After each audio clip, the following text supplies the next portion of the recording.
सत्य वचन, अमर वचन, जीवित वचन, दिव्य वचन, सत्य वचन, अमर वचन, जीवित वचन। साई दा बामा बनी दा बामा बगरे जनी रे जनी रे जनी रे जनी रे सा। दिव्य वचन, सत्य वचन, अमर वचन, जीवित वचन, दिव्य वचन, दिव्य वचन।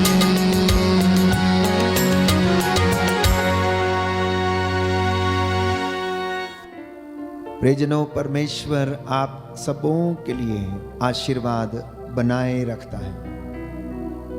वो कभी भी अपनी प्रतिज्ञाओं से पीछे नहीं हटता है। इसलिए बाइबल हमें बताती है कि प्रभु ये कहता है, मैंने जो प्रतिज्ञाएं तुम्हारे पूर्वजों से की हैं, जब तक मैं उन्हें तुम्हारे जीवन में पूरा ना कर दूं, तब तक मैं तुम्हारी भलाई करने से कभी पीछे नहीं हटूंगा।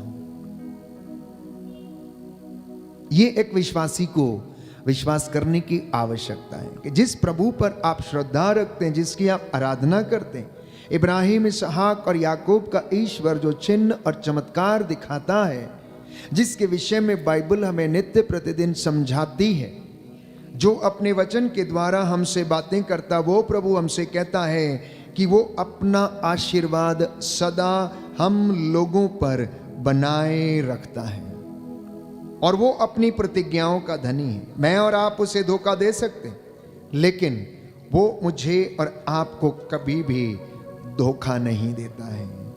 इसलिए पवित्र बाइबल प्यारे भाइयों और बहनों हमें बताती है, गणना ग्रंथ अध्याय 6 पद संख्या 22 और उससे आगे, कि प्रभु ने मूसा से कहा, हारून और उसके पुत्रों से कहो कि तुम इज़राइलियों को आशीर्वाद देते समय यह कहोगे, प्रभु तुम लोगों को आशीर्वाद प्रदान करे और सुरक्षित रखे। प्रभु तुम लोगों पर प्रसन्न हो और तुम पर दया करे। प्रभु तुम लोगों पर दया दृष्टि करे और तुम्हें शांति प्रदान करे। वे इस प्रकार इज़राइलियों के लिए मुझसे प्रार्थना करें और मैं उन्हें आशीर्वाद प्रदान करूंगा।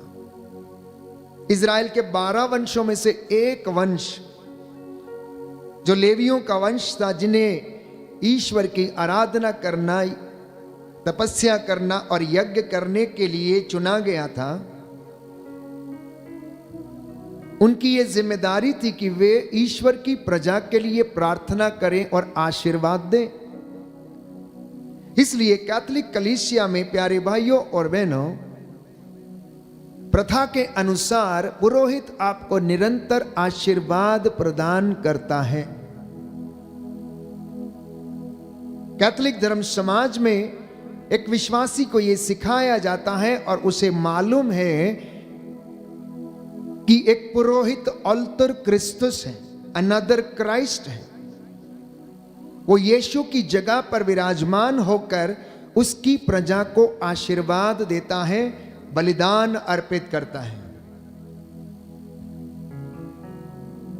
इसलिए यदि कोई व्यक्ति उन अभिषिक्तों के खिलाफ बोलता है, तो प्रियजनों, वो अपने लिए ही दंड आज्ञा कमाता है।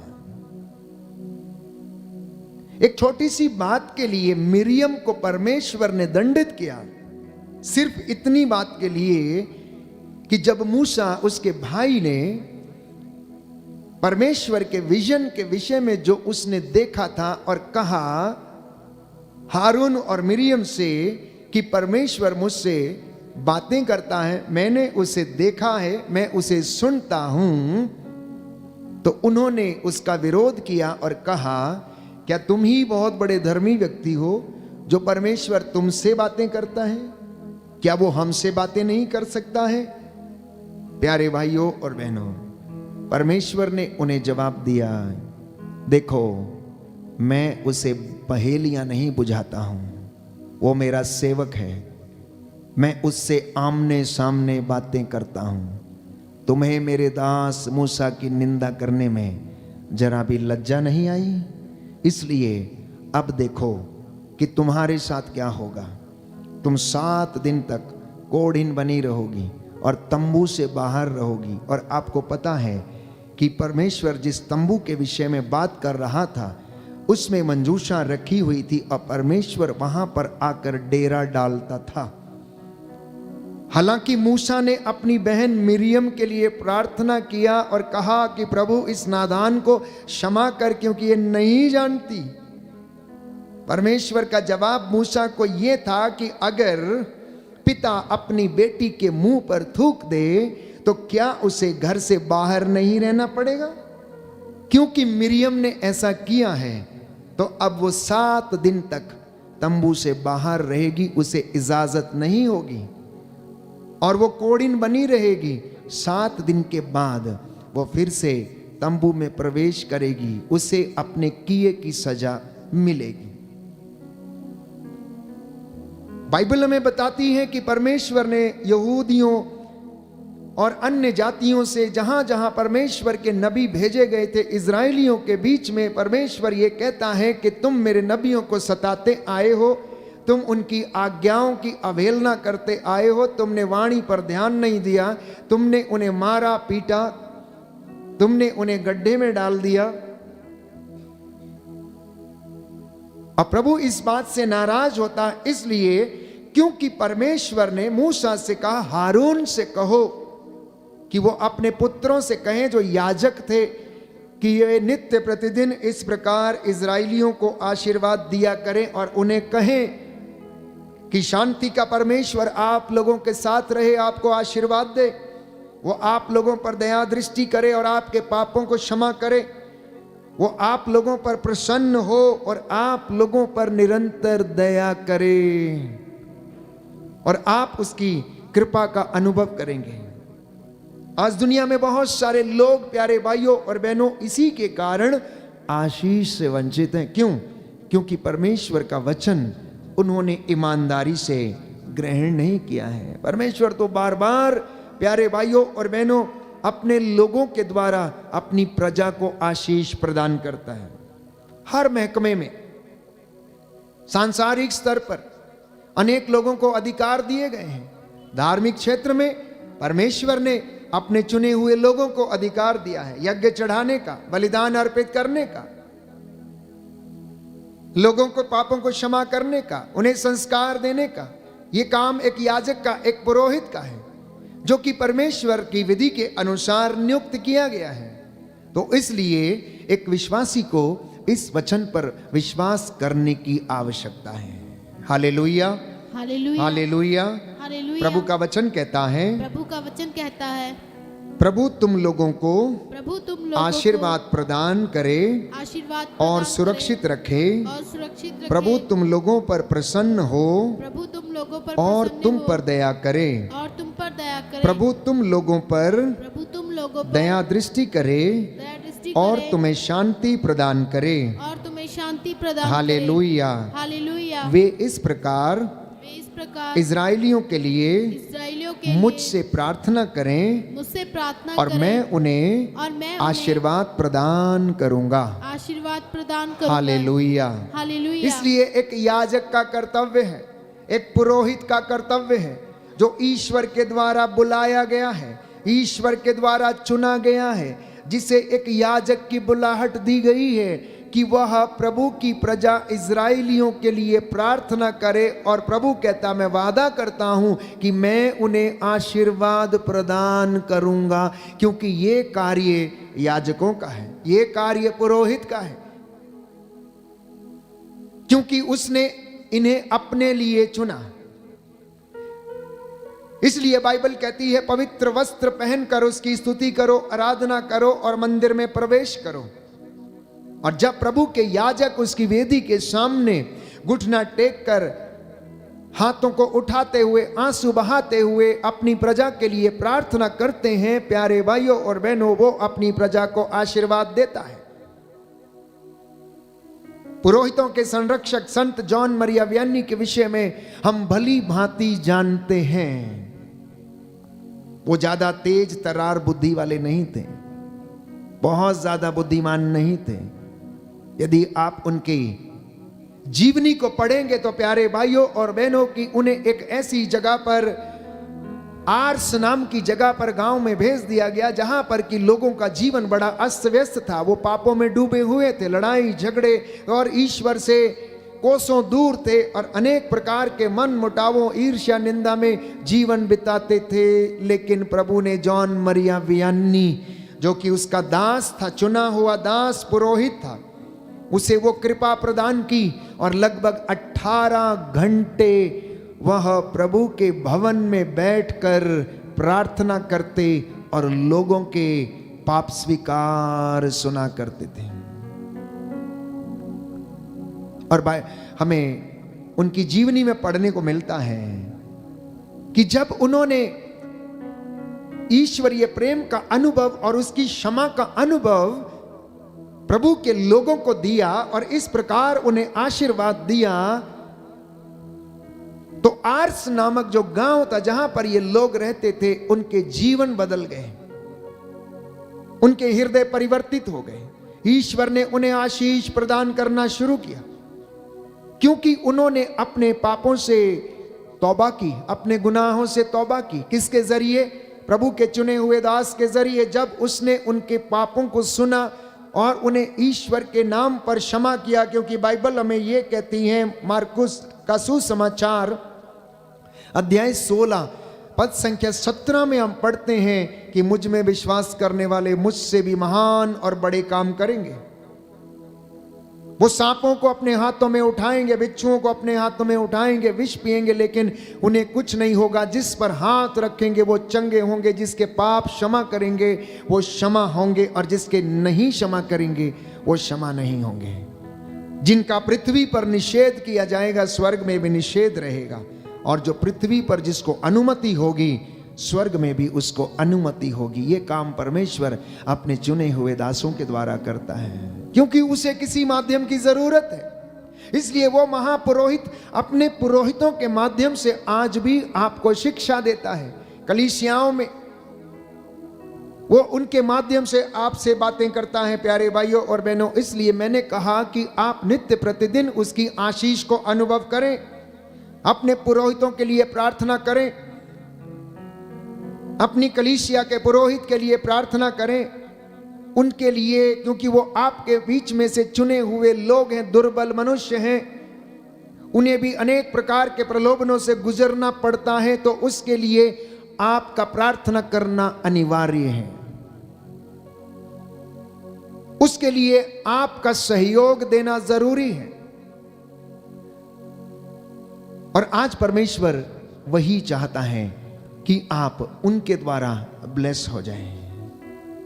आज परमेश्वर वही चाहता है। इसलिए याकूब के पत्र में हम पढ़ते हैं कि यदि आप लोगों में से कोई बीमार है तो वो कलीसिया के अध्यक्षों को बुलाए और वो उनके माथे पर पवित्र तेल का विलेपन करके प्रार्थना करें। विश्वासपूर्ण प्रार्थना रोगी को बचाएगी और उसके असंख्य पापों से उसे निजात मिलेगी, उसके असंख्य पापों से उसे क्षमा मिलेगी। प्यारे भाइयों और बहनों, जब तक हम विश्वास नहीं करते, क्योंकि ये ईश्वर ने प्रावधान बनाया अपनी कलीसिया में अपने चुने हुए लोगों के द्वारा कि वो आपको पवित्र तेल के विलेपन से चंगाई प्रदान करे। क्योंकि पुरानी व्यवस्था में हम पढ़ते हैं कुछ ऐसा ही था। पवित्र तेलों का बड़ा महत्व था। पवित्र तेल से अभियंजित किया जाता था। किसी राजा को जब चुना जाता था, अभिषेक किया जाता था, तो उनके सिर पर तेल, पवित्र तेल को लगाकर उन्हें अभियंजित किया जाता, अधिकार दिया जाता था, और वो अधिकार परमेश्वर की ओर से था। हम जानते हैं कि किस प्रकार से संत पौलुस के जीवन में जब प्रभु यीशु ने उसे दर्शन दिया और वो अंधा हो गया था, तो उसे बोला कि तुम जाओ, दमिश्क जाओ, और वहां पर अनानियस को समझाया गया कि पौलुस के साथ क्या करना है, उसके लिए प्रार्थना करना और उसका अभियंजन करना। ताकि वह फिर से देखने लगे और प्रभु उसका इस्तेमाल करे अपनी महिमा के लिए। और राजाओं को जब चुना गया, दाऊद का जब अभिषेक किया गया, प्यारे भाइयों और बहनों, इसी प्रकार से परमेश्वर उन्हें चुनता था और ऐसे ही उसने अपने दासों को भी चुना। और ये आशीर्वाद आप लोगों की जिंदगियों में, आप लोगों के परिवारों में इसी तरह से परमेश्वर आज भी देता है। लेकिन बड़ी दुखद बात है कि कई बार हम उनकी निंदा करने के कारण अपनी आशीषों से वंचित रह जाते हैं। हम उनकी निंदा करने के कारण आशीषों से वंचित रह जाते हैं और परमेश्वर हमें आशीष नहीं दे पाता है क्योंकि हमारी आशीष ब्लॉक हो जाती है। बल्कि परमेश्वर यह वादा करता है कि हारून से कहो कि अपने पुत्रों से यह कहें कि वे इज़राइलियों के लिए मुझसे प्रार्थना करें, इज़राइलियों के लिए मुझसे प्रार्थना करें और मैं उन्हें आशीर्वाद प्रदान करूंगा। इसलिए पूरे संसार भर की कलीसिया में, कैथोलिक चर्च में वेदियों पर जब बलिदान अर्पित किए जाते हैं, पवित्र मिस्सा बलिदान अर्पित किया जाता है, सर्वश्रेष्ठ बलिदान, प्रायश्चित और धन्यवाद का बलिदान जब एक याजक प्रभु को समर्पित करता है तो वो सार्वभौमिक कलीसिया के लिए प्रार्थना करता है, पूरे संसार के लिए प्रायश्चित का बलिदान अर्पित करता है, आप लोगों के लिए प्रार्थना करता है। भले ही आप मिस्सा में शामिल नहीं होते हैं, लेकिन आप विश्वास करना कि हर प्रातः कलीसिया में जब पवित्र मिस्सा बलिदान अर्पित किया जाता है तो वो संसार भर की कलीसिया और मानव जाति के पापों की क्षमा और प्रायश्चित के लिए वो बलिदान अर्पित किया जाता है। और अगर आप उसकी आशीष के और ज्यादा अनुभव करना चाहते हैं तो आप उसमें शामिल हो जाना, आप उसमें शामिल हो जाना। अनेक बार माता पिता जब मिस्सा बलिदान में भाग लेते हैं, वचन सुनते हैं, प्रभु का शरीर और रक्त ग्रहण करके घर जाते हैं तो वो अपने काम में लग जाते हैं। मैं अक्सर समझाने का प्रयास करता हूं कि अगर आप मिस्सा बलिदान में गए हैं और पुरोहित का आशीर्वाद लेकर यदि आप घर लौट रहे हैं, पवित्र संस्कार की आशीष यदि आप लेकर घर लौट रहे हैं, वो आशीष आपके साथ चलकर आपके घर में आनी चाहिए। और जब आप घर में जाते हैं तो अपने बच्चों को उस आशीष के साथ ब्लेस करिए जो आप हर प्रातः चर्च से या पुरोहित के आशीर्वाद से आप लेकर आते हैं। कितने लोग हैं जो करते हैं, भूल जाते हैं, हमें उसका अर्थ पता नहीं, हम समझ नहीं पाते हैं। इसलिए माता पिता आप ध्यान रखिए कि जब भी आप पवित्र मिस्सा बलिदान से भाग लेकर घर जाते हैं, घर पहुंचते हैं, तो वो आशीर्वाद जो आपको दिया गया है उस आशीर्वाद को आप बच्चों को भी प्रदान करें, उन्हें ब्लेस करें। यीशु के नाम पर क्रूस का चिन्ह माथे पर बनाकर एक दूसरे को ब्लेस करें, पति पत्नी एक दूसरे को ब्लेस करें। यदि पति घर मिस्सा बलिदान से लौटता है तो आकर पत्नी को ब्लेस करें, शर्माइएगा नहीं, क्योंकि ईश्वर का आशीर्वाद आपके साथ चल रहा है और आपके घर में प्रवेश कर रहा है। शायद हमें कैटेकिज्म की अच्छी तरह से ज्ञान नहीं है, हमने तालीम को सीखा नहीं है, तो इन बातों से हम अनभिज्ञ हैं, हमें ज्ञान नहीं है, समझ नहीं पाते हैं। करके देखिए, होगा, क्योंकि आपने जो लिया है आप उसे पास ऑन करें। आपको आशीष मिली है, आप भी दूसरे को आशीष प्रदान करें। आपने वचन सुना है, उस वचन से आप भी एक दूसरे को ब्लेस करें, क्योंकि परमेश्वर अपना आशीर्वाद देने से पीछे नहीं हटता है। और देखिए कि स्तोत्रकार क्या कहता है। स्तोत्रकार कहता है 121 अध्याय पद संख्या 7 में, book of Psalms chapter 121 verse 7, chapter 121 verse 7, प्रभु तुम्हें हर बुराई से बचाएगा, वह तुम्हारी आत्मा की रक्षा करेगा। तुम जहां कहीं भी जाओगे प्रभु तुम्हारी रक्षा करेगा अभी और अनंत काल तक। बोलिए आमेन। दाहिना हाथ उठाकर मेरे पीछे दोहराइए, हालेलुया। हालेलुया। प्रभु कहता है वह तुम्हें हर बुराई से बचाएगा हर बुराई से बचाएगा करेगा। वह तुम्हारी आत्मा की रक्षा करेगा। वह तुम्हारी आत्मा की रक्षा तुम करेगा। जहां कहीं भी जाओगे, तुम जहाँ कहीं भी जाओ, प्रभु तुम्हारी रक्षा करेगा, तुम्हारी रक्षा करेगा। अभी और अनंत काल तक। अभी और अनंत काल तक। Hallelujah, hallelujah. हालेलुया। हालेलुया। तो अगर आप दूसरों के लिए आशीर्वाद बनना चाहते हैं तो प्रभु से प्रार्थना करना, हर दिन, हर पल, हर क्षण।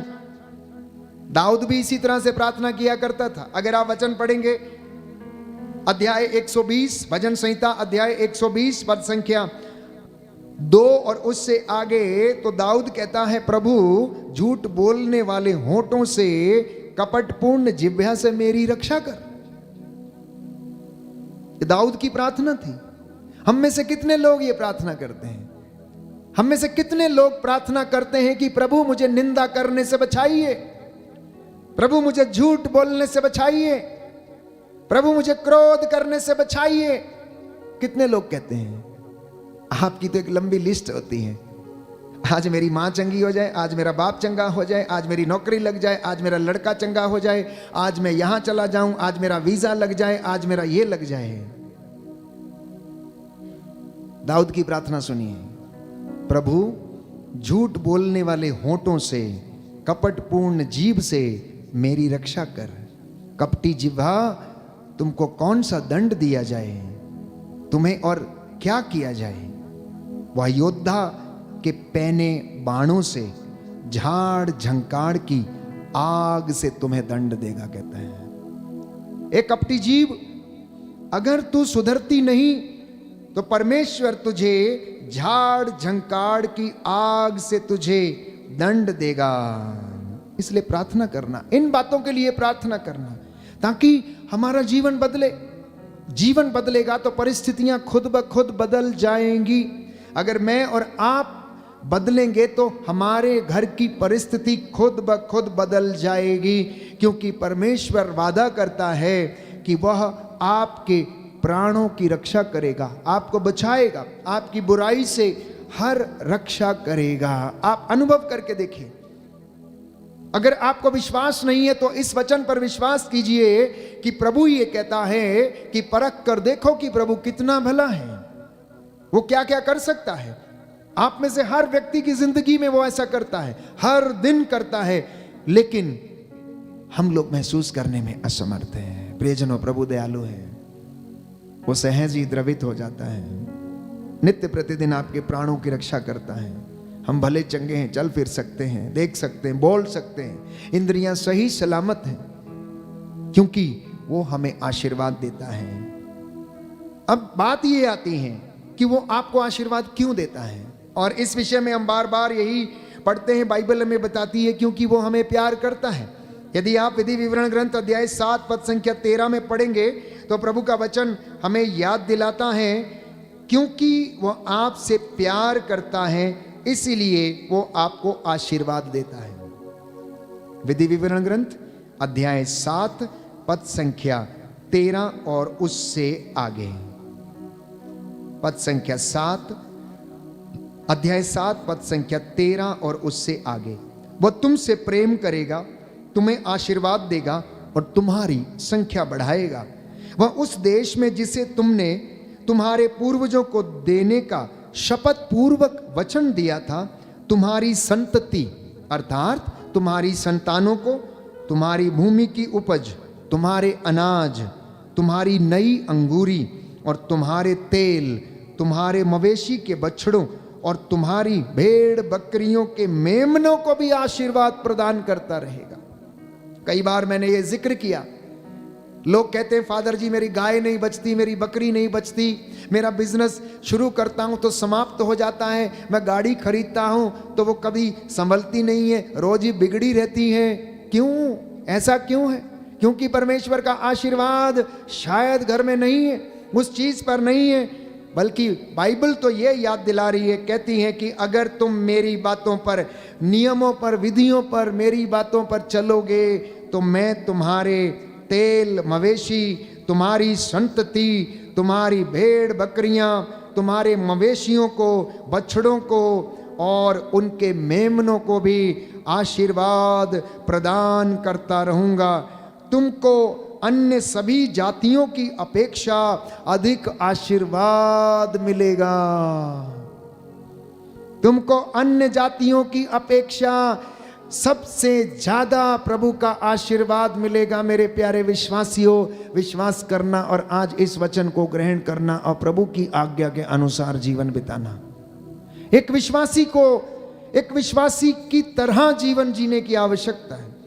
जो बुलाए गए, जो चुने गए, जो पवित्र किए गए हैं, अगर आप उसकी इच्छा के अनुसार चलेंगे तो बाइबल वादा करती है कि वह अन्य जातियों से ज्यादा आप लोगों को प्यार करेगा और आशीर्वाद तुम्हें देगा। अगले वचन में लिखा है, प्रभु तुमसे सब प्रकार की बीमारियों को दूर रखेगा और तुम पर वे भयानक महामारियां नहीं आने देगा जिनका अनुभव तुमने मिस्र में किया। वह उन्हें उन लोगों पर ढाएगा जो तुमसे घृणा करते हैं। Hallelujah, hallelujah, hallelujah, hallelujah. Hallelujah. Yeshu की स्तुति हो, यीशु की स्तुति हो, यीशु को धन्यवाद, यीशु को धन्यवाद, यीशु की आराधना हो, यीशु की आराधना यीशु की हो, महिमा हो, यीशु की यीशु महिमा को हो, धन्यवाद। यीशु को हे धन्यवाद। प्रभु यीशु, हे प्रभु मैं इन यीशु, वचनों को मैं इन वचनों स्वीकार को करता हूँ, स्वीकार करता अंगीकार करता हूँ। अंगीकार करता इन हूँ। वचनों के द्वारा इन वचनों के मेरे द्वारा जीवन में, मेरे जीवन मेरे में, परिवार में मेरे परिवार आशीष में आ जाए। आशीष आ ये जाए। वचन ये वचन मेरे जीवन में मेरे जीवन 100 में गुना फल लाए। 100 गुना फल लाए। आमीन, आमीन, हालेलुया, हालेलुया, हालेलुया। हालेलुया। तो ये प्रभु हमें आशीर्वाद देता है, चुने हुए लोगों को, चुनी हुई प्रजा को, विश्वासियों को, हर एक व्यक्ति को जो उसमें ईमान लाता है। अब वो चाहे कैथोलिक हो, चाहे किसी भी कलीसिया का क्यों ना हो, आत्मा एक है, यीशु मसीह एक है प्यारे भाइयों और बहनों, और उसका वचन वही है जो सदियों से चला आ रहा है, जो जीवित है और हमेशा हमेशा के लिए बना रहता है, बना रहेगा। और यदि कोई उस पर ईमान लाएगा तो वो आशीर्वाद से वंचित नहीं रहेगा। और अगर आप चाहते हैं कि वो आपको आशीष दे, आपके खेत खलियान, आपकी गाय बैल भेड़ बकरियां मवेशी तेल मवेशी, उनके बछड़े उनके मेमनों को आशीर्वाद मिले, आपकी संतानों को, संतति को, नाती पोतों को आशीर्वाद मिले, तो प्रियजनों उसकी आज्ञाओं का पालन करना, अपनी जीभ के ऊपर नियंत्रण रखना। बाइबल हमें बताती है कि प्रभु का वचन हमें कहता है, वेदी विवरण ग्रंथ अध्याय 7 पद संख्या 7 और उससे आगे, प्रभु ने तुम्हें इसलिए नहीं अपनाया और चुना कि तुम्हारी संख्या दूसरे राष्ट्रों से अधिक थी, तुम्हारी संख्या तो सब राष्ट्रों से कम थी। प्रभु ने तुमको प्यार किया और तुम्हारे पूर्वजों को दी गई शपथ को उसने पूरा किया है। इसलिए वो आपको आशीष देता है, इसलिए आपसे प्रेम करता है, इसलिए आपको वो खिलाता है, उत्तम गेहूं से खिलाता है। इसलिए जब यीशु के पास लोग अपने बच्चों को लेकर आते थे तो वो उन्हें गले से लगाते और उन्हें आशीर्वाद प्रदान किया करते थे और कहते थे, बच्चों को मेरे पास आने दो, स्वर्ग का राज्य इनका है। जब तक तुम छोटे बच्चों के जैसे नहीं बन जाते तब तक तुम मेरे पिता के घर में प्रवेश नहीं करोगे। जब जब यीशु ने, बाइबल हमें बताती मत्ती के सुसमाचार अध्याय 9 पद संख्या 35 में, जब जब यीशु ने लोगों को देखा, भीड़ को देखा, वो उन पर तरस आ गया, वो सहज ही द्रवित हो गए। उन्होंने देखा 3 दिन से मेरे पीछे हैं, वचन सुनने के लिए, वचन के भूखे ने है, लेकिन ये भूखे हैं, अगर घर वापस भेजेंगे तो मूर्छित हो जाएंगे। इसलिए चेलों से कहा, इनके लिए प्रबंध करो, भोजन का प्रबंध करो, ना जाने घर लौटते समय ये कहीं मूर्छित हो जाएं। परमेश्वर तरस खाने वाला परमेश्वर है, प्रेम करने वाला परमेश्वर है, धार्मिकता का धनी है। अगर वो धार्मिकता का धनी है, पवित्र है, तो उसके विश्वासियों को, चुने हुए लोगों को, याजकों को भी पवित्रताई में रहने की आवश्यकता है। और तब वो अपनी कलीसिया को, अपने चुने हुए लोगों को वो ब्लेस करता है। प्यारे भाइयों और बहनों, बाइबल हमें बताती है, फिर से एक वचन पढ़ेंगे, जिनके पास बाइबल है वो खोलें और पढ़ें और याद करें। विधि विवरण ग्रंथ अध्याय 8 पद संख्या 17 में प्रभु का वचन कहता है, विधि विवरण ग्रंथ अध्याय 8 पद संख्या 17, बुक ऑफ ड्यूट्रोनॉमी चैप्टर 8 वर्स 17, सुंदर वचन है। बाइबल हमें बताती है, लिखा है, 17 से पढ़ेंगे, वचन संख्या 17 से हम पढ़ेंगे। तुम लोग अपने मन में यह मत कहो कि हमने अपने सामर्थ्य और बाहुबल से यह सारी संपत्ति एकत्र कर ली है, बल्कि अपने प्रभु ईश्वर का स्मरण करते रहो। वही तुम्हें संपत्ति एकत्र करने का सामर्थ्य प्रदान करता है, क्योंकि वह आज तक वह विधान बनाए रखता है जिसे उसने शपथ खाकर तुम्हारे पूर्वजों के लिए निर्धारित किया था। इसलिए प्रियजनों, प्रभु के चुने हुए लोगों, जितने भी लोग मुझे इस वक्त सुन रहे हैं और इस वेदी के सामने हैं, अपने मन में यह मत कहना कि हमने अपने सामर्थ्य, अपनी बुद्धि और अपने बल पर ये सब एकत्र किया है। कहता है, तुम बस प्रभु की बातों का स्मरण किया करो और कहा करो कि हम तो कुछ भी नहीं हैं, हम तो कुछ भी नहीं हैं। कहता है, बल्कि तुम इस बात का स्मरण करो कि वही तुम्हें संपत्ति प्रदान करता है, एकत्र करने का सामर्थ्य देता है और तुम पर अपने पूर्वजों को दी गई शपथ के अनुसार कृपा करते रहता है।